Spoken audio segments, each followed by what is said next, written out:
Olá, eu sou o Daniel Perpétuo. E eu, a Tatiane Lamônica, e você está no G-Concast! G-Concast. Mais uma vez, muito bem-vindo. E hoje é o episódio que não teremos convidados, mas teremos o quê? Temas polêmicos. E, doutora, qual que é o tema polêmico hoje que vai dar o que falar? É um tema polêmico e recente, né? Super novo aí. Então, vamos lá. E que tende ainda a permanecer em discussão por mais um bom tempo. Ele é um tema polêmico, recente e não finalizado. Então, pronto. Exatamente isso. Definimos. Mas, gente, ó, vamos lá então. O tema de hoje, né, esse assunto polêmico, que vai ser um quadro aqui do podcast, tá? Então, toda temporada aqui, toda a gravação, a gente vai inserir esse tema polêmico, né? Pra gente trazer aqui as discussões, né? Quem sabe a gente tem aí os comentários de vocês sobre esses temas, o que vocês acham, né? Então, vamos lá. O tema de hoje é um julgado, né? Uma jurisprudência que nós temos. Foi um julgado, então, pelo TRT, né, o Tribunal Regional do Trabalho, da 2ª Região, que é de São Paulo, né, a região de São Paulo, capital, que julgou, nesse caso, o TRT, ele julgou improcedente o caso, que eu já vou mencionar, e o TST reformou, né, e o TST, então, julgou contra aquilo que o TRT já tinha entendido. E aí, qual que é o escopo aqui, né? Qual que é o tema? Existiu uma convenção coletiva, né, de São Paulo, de um sindicato, que abordou uma indenização por colaborador no valor de 10 salários daquele colaborador, caso o colaborador alocado na portaria presencial de um condomínio venha a ser substituído por uma portaria virtual ou uma portaria remota. Ou seja, dispensa-se esse colaborador, né? E contrata-se uma portaria virtual. Resumindo, a norma coletiva prevê uma cláusula que estipula, né, indenização pela automação. Quando você tira o porteiro presencial, coloca a automação, a portaria virtual, a convenção coletiva tem, né, uma cláusula, 26ª, que impõe essa penalidade, né? O sindicato ajuizou a ação. O Tribunal de São Paulo negou, mas o Tribunal Superior do Trabalho, TST, não unânime, mas na maioria, manteve a validade dessa cláusula, dizendo que, essa é o sumário, a súmula, né? Não se está aqui proibindo a automação, mas sim estabelecendo compensação pela automação, enfim, né? Essa é a discussão. Só que não é a única, né, doutora? Nós já vimos, por exemplo, uma lei que chegou a estar em vigência lá no Distrito Federal, pela Assembleia Legislativa, não sei se era pela Câmara Distrital, por onde foi, e que proibia a substituição. Aí, essa lei está suspensa agora, por um recurso, né? Mas já tem um projeto de lei também em tramitação em Campo Grande. Nós estamos falando de todas essas localidades onde nós temos GECOM, onde nós atuamos. Então, você veja que isso é um movimento que está se espalhando cada vez mais, muito por força sindical. Claro. Sobre isso nós vamos falar. Isso é legal? Não é legal? Lógico, nós vamos julgar aqui da veredicto, nós vamos dar nosso ponto de vista técnico, profissional, né? Mas é um tema polêmico demais. Vai se estender cada vez mais. Esse assunto vai ter que chegar no STF, porque nós estamos falando também aí de direitos constitucionais, né? Direito à defesa da automação, trabalhador, enfim. Esse assunto vai acabar desembocando lá. Mas enquanto não tiver essa pacificação, nós vamos viver esses riscos aí. Com certeza. E é uma dúvida frequente, né? Já teve casos de síndicos nos solicitarem, por exemplo, orçamentos de portaria virtual. Foram temas que a gente trouxe aqui nos episódios anteriores. E que falaram, mas pode aqui? Porque aqui está proibido, aqui não pode. Então, é um tema de dúvida também, né? Pode, não pode? A lei está em vigência? Ainda tem discussão? Então, vamos lá, gente. A gente aqui, como ele falou, a gente vai dar a nossa opinião, né? E só reforçando aqui, a nossa ideia, enquanto GECOM, enquanto gestão de condomínios, é trazer, né, aquilo que realmente faz sentido para aquele condomínio, né? Eu venho falando isso em todos os episódios e é algo que a gente, de fato, precisa reforçar. Então, vejam, aqui, nesse caso dessa convenção coletiva, como que fala-se em compensação ao trabalhador, né? Que o condomínio tenha que arcar com 10 vezes o salário dele. Gente, a realidade mesmo, né? Na real, o condomínio mal tem dinheiro para fazer a rescisão, para pagar com as verbas rescisórias. Que dirá pagar 10 vezes o salário daquele colaborador. E vejam, aqui a gente não é pró ou contra, né? A gente sempre tem aqui que estabelecer um meio do caminho. Porém, a gente tem como concordar, né, com isso, e é que eu já estou trazendo meu ponto de vista, que é contrário a essa decisão, porque, vejam, primeiro, não tem como a gente falar em paralisar a automatização de processos. Fala, não, agora parou. Ninguém mais tem acesso à internet, ninguém mais tem acesso às informações, ninguém tem acesso mais à rede social, né? Para com a tecnologia, que é isso que estão querendo colocar. Não implantem tecnologias, mantenham-se no presencial.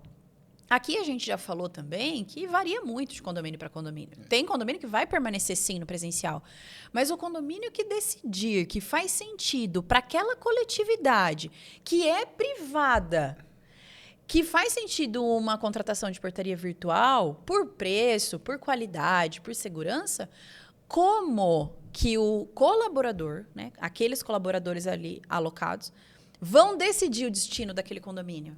Eles estão, acho que, passando um pouquinho dos limites do direito coletivo ali, do direito que, de fato, aquelas pessoas que compraram aquele imóvel, que a gente acabou de falar sobre isso, eles têm. E aí acaba que o colaborador, ou decisões como essa, né, acaba decidindo se tem que permanecer presencial, se tem que fazer virtual, o que tem que fazer. Então, talvez uma terceirização dessa decisão que só caberia a quem de fato vive lá. Eu vou ser categórico. Eu sou contra esse tipo de decisão, eu sou contra esse tipo de projeto de lei, mas eu vou dar fundamentos. Por que eu me posiciono contra isso? Tá? Respeito todos os posicionamentos contrários, só que eu acho que não faz sentido. Até os posicionamentos mais radicais, ligados mais à parte socialista e comunista, que o todo não pode, né, o individual não pode prevalecer sobre o coletivo, está tudo certo. Mas vejam, a discussão, na minha visão, ela tem que ser mais ampla. Não só, por exemplo, eu acho muito rasa também essa decisão do TST por conta disso, porque é focado simplesmente no direito constitucional à proteção à automação, que, salvo engano, está no artigo 7º da Constituição. Mas usar de contra-argumento simplesmente o direito constitucional também, a livre iniciativa, é pouco e também é raso. Mas nós não podemos parar só por aí. Por que eu falo? Nós temos que ter uma visão muito mais abrangente. E eu fiz uma viagem agora recente para Salvador, junto com você, nós fomos dar palestra lá, e olha só, vou fazer um paralelo aqui. Lá em Salvador, na Bahia, não Salvador, né, mas na Bahia, no estado da Bahia, tem o maior pátio de fabricação de carros da BYD. Por onde eu andei em Salvador, eu vi vários outdoor, vários, dizendo, a Bahia profissionalizou mais de 40 mil baianos. Então, veja, o governo para a montagem dos carros.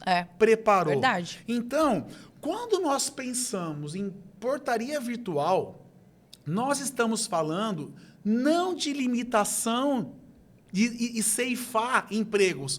Muito pelo contrário, nós estamos abrangendo e aumentando esses empregos. Porque se você tem uma portaria presencial, você tem um porteiro 12/36 só ali, exclusivo naquele posto. Você gera um emprego. Se você coloca uma portaria virtual, você fomenta a indústria, porque você vai comprar muitos equipamentos. Eu sei porque eu tenho uma empresa disso, além de ter o profissional. E a gente ganha mais que o profissional, tá? A gente ganha mais que o profissional. Nossa margem de lucro é maior. Mas você fomenta a indústria, você fomenta imposto, porque a indústria, né, gera tudo em tributação. Você fomenta a instalação, então você tem o instalador, o técnico. Você tem a manutenção disso, preventiva e corretiva.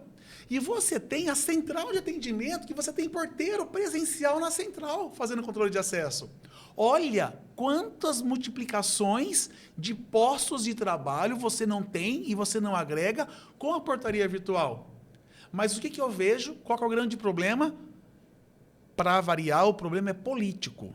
Porque ao invés do sindicato brigar e colocar cláusula de barreira, ele teria que ter uma cláusula de incentivo à profissionalização desse porteiro para que ele deixe de ficar com papel e caneta na portaria e ele passa a ser um instalador, ele passa a ser um manutencista, ele passa a ser um operador da central.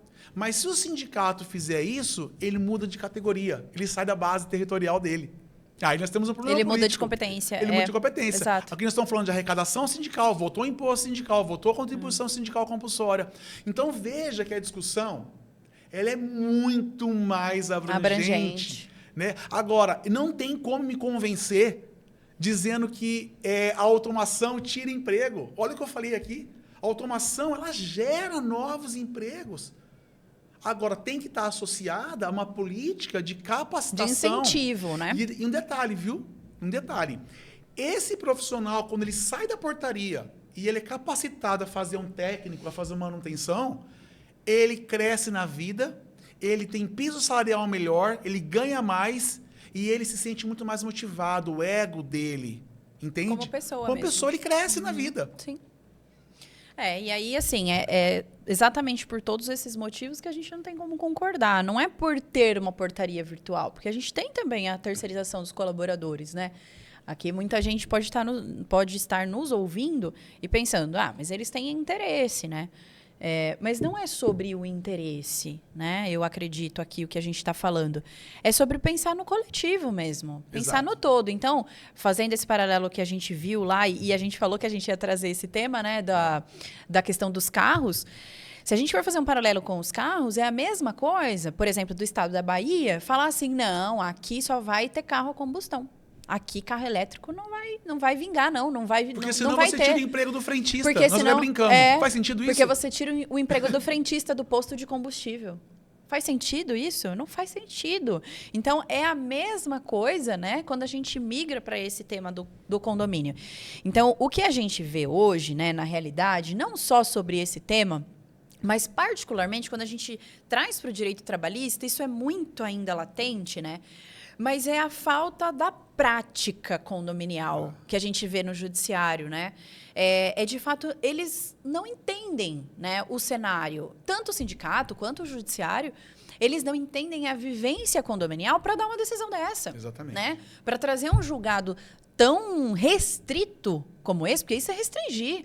10 salários. Hoje tem porteiros com pisos salariais de 2,5. Né? Como que eu vou dar 25 mil reais de indenização, fora as verbas rescisórias, para um colaborador? Né? Cada colaborador, que aqui, na verdade, a gente está falando, vamos imaginar, de 4 colaboradores, se torna totalmente inviável para o condomínio. Você quebra a empresa, quebra o condomínio, quebra todo mundo. O que é isso? Isso você está restringindo totalmente e Barreira tirando financeira. Direito constitucional daquelas pessoas que moram ali. Aí Porque você tá, né, eles pensando, essa decisão está mitigando direito de propriedade. Exatamente. Ele está tirando, ele está colocando isso em voga ali, perante a uma situação sindical. Em prol somente de uma situação sindical. Né? Isso que você falou faz todo sentido, porque essa implicação trabalhista, essa cláusula de barreira financeira imposta aí, na minha visão, de forma totalmente desproporcional, ela vai causar um impacto também na vida condominial, na valorização imobiliária, olha só onde chega isso, e no direito constitucional à sua propriedade privada. Por quê? Porque você imagina um condomínio com 30 unidades. Sim. Se ele for ter que manter uma portaria presencial, ele vai ter que ter uma taxa condominial de R$ 1.800, R$ 2.000. Se ele colocar uma virtual, ele gera muito mais emprego, nós já falamos sobre isso, só que ele desce a taxa para R$ 800. Ele viabiliza uma venda, viabiliza uma locação. Que gera tributação, que gera mais emprego, que gera prestadores de serviços envolvidos, né? É uma cadeia, né? E viabiliza modernização e mais segurança para o condomínio. Nós já falamos aqui sobre a segurança, que é muito melhor de portaria virtual. Então, veja, você colocar essa cláusula de barreira e proibir, você ceifa desse condomínio o direito de escolha. O exercício da propriedade, a livre propriedade. Então, olha só, uma implicação trabalhista feita numa justiça especializada, ela tem reflexos desastrosos, mas assim, em várias áreas. E limita cada vez mais o emprego. Mantém só aquele porteiro trancado lá dentro. Exato. Não, sem processo, sem procedimento. Não tem utilidade para o seu próprio fim, que é proteger o emprego. Pelo contrário, ele limita o emprego. Exato. E aqui eu vou um pouquinho além. Quando a gente fala em uma indenização de 10 salários, isso a longo prazo, para esse colaborador, o que isso vai significar? 25 mil reais. Ele vai colocar na poupança dele, ele vai viver para o resto da vida com aquela indenização que ele conseguiu daquele condomínio? Então, de fato, isso vem não vai resolver a vida para dele. indenizar. Vamos pensar um pouquinho além aqui. Não está vindo para indenizar coisa nenhuma. Não está vindo. Está vindo apenas para criar essa barreira financeira. Porque o que se faz hoje com 25 mil reais? Ele compra uma casa? Ele compra um carro? Ele coloca uma filha na escola? Ele forma o filho na faculdade? Ele não faz isso com 25 mil reais. Ele vai... ele tem, né, ou ele vai comer. A opção. Então, assim, não é. Então, o que é isso? É, de fato, uma indenização para o colaborador? Será que esse sindicato, de fato, está pensando no colaborador? E, na minha opinião, eu acredito que não. Na prática, me soa até estranho, porque me soa assim, se você pagar, então, deixa o cara desempregado. Sim. Ao invés de o sindicato, que é o titular lá, né, o representante legal lá, daquela categoria, trabalhar e falar, não, legal, vamos fazer automação bacana, mas assim, vai automatizar, vai tirar e vai colocar? Então, preferencialmente, você capacita esse colaborador, você instrui, dá oportunidade, lógico, ele querendo, que você não pode compulsoriamente obrigar. Aí seria, sim, uma atividade sindical social, né? Você vai dar para esse profissional um upgrade profissional, um crescimento na vida dele, só que ele sai daquela base, né? E aí, como é que eu faço para reter? Como é que eu faço para reter o cliente? Entendeu? E assim também, né? Eu acho que a gente, sem entrar muito em política, né? Senão aqui não a gente tem como, vai... Né? Mas aqui que faz parte do contexto. A gente vai, talvez, limitar, mas assim... Hoje, o que a gente vê, e essa decisão judicial nos traz muito isso, é que a falta de capacitação é mais interessante. Exatamente. É mais interessante para uma cadeia de pessoas, vou colocar pessoas, né? Mas pessoas e interesses, sim, né? Interesses que acaba prejudicando aquele colaborador na ponta. A falta de Ele capacitação. é o mais prejudicado. Ele é o mais prejudicado nisso tudo. Essa decisão, quem mais sofre com ela é esse trabalhador. Porque na prática, sabe o que vai acontecer? Na prática, tá bom, então se eu automatizar, eu vou ser punido. Mas as pessoas não vão conseguir pagar. Vai tirar e não vai pôr nada. Porque não vai ter o que fazer. Quem que vai pagar uma fortuna para morar num prédio que o condomínio é mais caro que o aluguel? Que isso acontece na prática. Exato. Então, não tem como. É o que a gente falou aqui até no episódio anterior, né? Inclusive, convido vocês a sair desse tema polêmico depois que terminar, e ir lá no nosso terceiro episódio, que fala justamente sobre essa análise de necessidades, né? A Denise, nossa convidada, falou muito sobre isso. Então, sobre análise de necessidade. Nesse condomínio não cabe uma portaria presencial.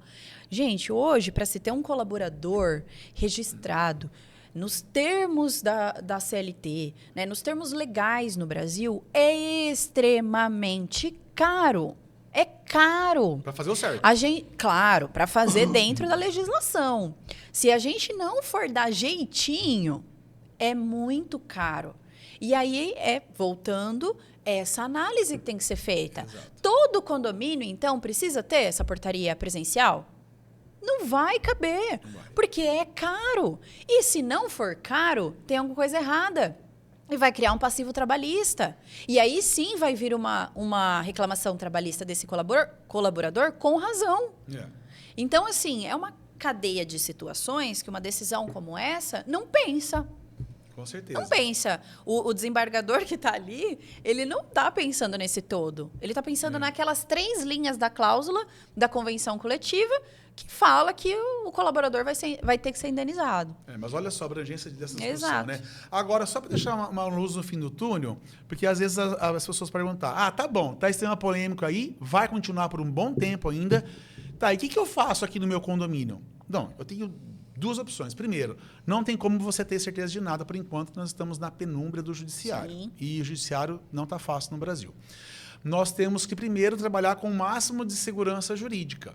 Então, na sua região, essas disposições elas estão vindo por norma coletiva. Então, você tem que ver na sua base territorial aí, a sua convenção coletiva, se tem essa... Alguma previsão nesse sentido. Não é uma porque lei. não exato, não é uma lei que abrange o Brasil inteiro, Isso. né? É que são o tema, ele está se repetindo em algumas regiões do país, né? Não, e com decisão do TST agora, sim. Isso aí nas próximas database, isso aí vai pipocar de uma forma absurda. Verdade. Mas, o que eu aconselho?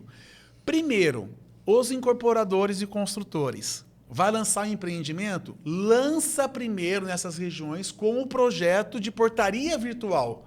Porque se depois o condomínio quiser mudar para presencial, tranquilo. Porque se você lançar com portaria presencial e for migrar para o virtual, você vai ter o risco jurídico aí de ter que pagar isso. Tá? Então você inverte esse caminho. Lança no virtual, que depois você não está tirando, né? Sim, não tem previsão para fazer o contrário, né? E para você que não tem para onde correr, precisa tirar a presencial com a virtual, né? Ou você faz isso, você vai ter que assumir esse risco. Aconselho você, a doutora Assembleia que pode falar, já passar por Assembleia, deixar registrado em ata na Assembleia, que a Assembleia aprovando, existe esse risco. Isso é muito importante você fazer isso como síndico, para você não ter essa responsabilidade pessoal. E talvez negociar com a empresa do monitoramento, se ela vai, se tiver essa penalidade, ela arca. Obviamente, se ela assumir isso, ela vai embutir no custo parcelado, porque não tem milagre. Não tem milagre, tá? Então já sabem disso. Se vai custar, isso vai causar um encarecimento no serviço de portaria.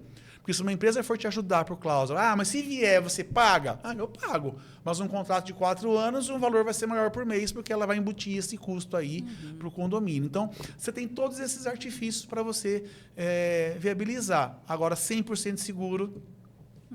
Só quando a gente, de fato, tiver uma decisão definitiva, né? Tem projetos de lei no Congresso Nacional, mas está ainda na Comissão de Constituição e Justiça, né? Não vou nem falar sobre isso, está muito prematuro ainda, até porque em ordem de prioridade no Congresso, no momento que nós estamos vivendo, eu acho que não está tão assim na prioridade, né? O pessoal está pensando lá em outras coisas, né? Problemas maiores. Então, assim, mas tem projeto de lei já sobre isso, tá? Aliás, tem vários, um próximo episódio tem uma polêmica, podemos falar, porque tem uns lá cabeludos. Nossa, tem uns projetos de lei que, se aprovar, tem que... Não sei o que tem que fazer. Mas é um outro episódio. Isso aí. Mas, gente, aqui a nossa ideia, de fato, é trazer a nossa opinião, né? Com fundamentações. Que nessa questão é contrário, mas pode ser que outra vez a gente traga temas que a gente é favorável. Mas, nesse caso, a gente pensa muito fora da caixa desde sempre para a gente concordar com uma situação que, para a nossa visão, é absurda, né? Então, a nossa ideia aqui é trazer, de fato, com fundamentação, a nossa opinião, né? E de fato, deixar ali algumas ideias, talvez, né? Algumas soluções para que a gente resolva e vá vivendo enquanto o judiciário não decide, né? Como a gente vive na prática todos os dias, a gente sabe que a cadeia de empregos que gera é muito maior. Então, não tem como você concordar com essa visão que a automação está tirando o emprego do porteiro. Não está. Que, de novo, né, não tem a prática. Então, não sabe como que funciona. Em tese, eu acredito, né, quando isso foi feito lá pelo sindicato, enfim, é que está tirando esse colaborador de lá e está colocando um interfone. Simples, né? E não é sobre isso. A gente teve um episódio só falando sobre isso. Então, não é. Tem que existir o técnico que instala, tem que existir o técnico que faz a manutenção preventiva, tem que existir alguém que monitora, né? Tem que existir a pessoa que atende. Que fabrica. Olha quando a indústria... Exato. Só de contribuições e tributação, né? O distribuidor. Exato. Porque a indústria não pode vender direto para o consumidor. Tem que ter um distribuidor nesse intermediário. Tem que ter a logística. Olha só. De entrega disso tudo. Aumentou ainda mais essa cadeia de emprego. Exatamente. Então, quem, de fato, fez, né, essa convenção coletiva e depois o TST corroborou isso, eu acredito que, de fato, falta essa noção mais Macro. amplificada. Essa visão macro, né? Esse tema um pouquinho mais abrangente do que só aquele colaborador ali que fica 12 horas naquele posto de trabalho, né? Se você tiver algum outro comentário, se você também pensar diferente da gente, a sua manifestação aqui é super bem-vinda, só vai engrandecer nosso debate, vai fazer a gente amadurecer ainda mais essa ideia, porque nós precisamos conversar muito sobre isso. Com certeza. Esse assunto vai durar por muito e muito tempo ainda. E nós vamos lá debatendo. Por isso que é importante você, condomínio, você síndico, estar bem assessorado nessa hora, por quem realmente entende e vive isso, para que você não incorra nesses riscos, que está cada vez mais caro, né? caro. Para que também não fique no achismo, né? Eu acho que é assim, eu acho que é assado. Não, vamos fazer algo consciente, né? Até porque a gente já falou aqui de responsabilização de síndico, é bem grave, né? Vocês síndicos respondem pela omissão e pela ação. Então, é importante vocês estarem, de fato, assessorados para a tomada de decisão, né? Começamos bem com o nosso tema polêmico? Acredito que sim. Então, fechamos hoje, né? Que a gente já deu muito pitaco aqui. Já. Eu acho que eu fiquei até um pouco meio nervoso, né? A gente fica, porque isso muda para nós, né? Assim, é o nosso dia a dia. Para nós é tão absurdo. E volto a falar, para a gente é melhor o trabalhador, porque a gente tem maior margem de lucro. Mas é muito injusto para os condomínios. É muito injusto. Você acaba com uma ferramenta gigantesca de gestão. Exato. É uma possibilidade, né? Você mitiga as possibilidades. A gente está falando tanto aqui de análise de necessidade, de fato, trazer opção. Né? Eu até falo aqui na minha última palestra aí de Salvador, que hoje ninguém aceita mais não ter opção. Hoje a gente não pode chegar numa assembleia e falar assim, a votação é sim ou não, tá bom? Tchau. Não existe mais isso. Ou sobe ou não sobe. Ou sobe condomínio ou vamos ficar no vermelho. Não existe mais isso. Existe ter opção. E isso tira as nossas opções. Limita muito. Mas é isso. Então, podemos fechar mais esse episódio do nosso GComcast. Obrigado a todos vocês. Continue aí conosco, seguindo e aproveitando os nossos episódios que estão cada dia melhor e mais interessantes. Fechamos o nosso 4º episódio. Até uma próxima. Tchau, tchau. Tchau.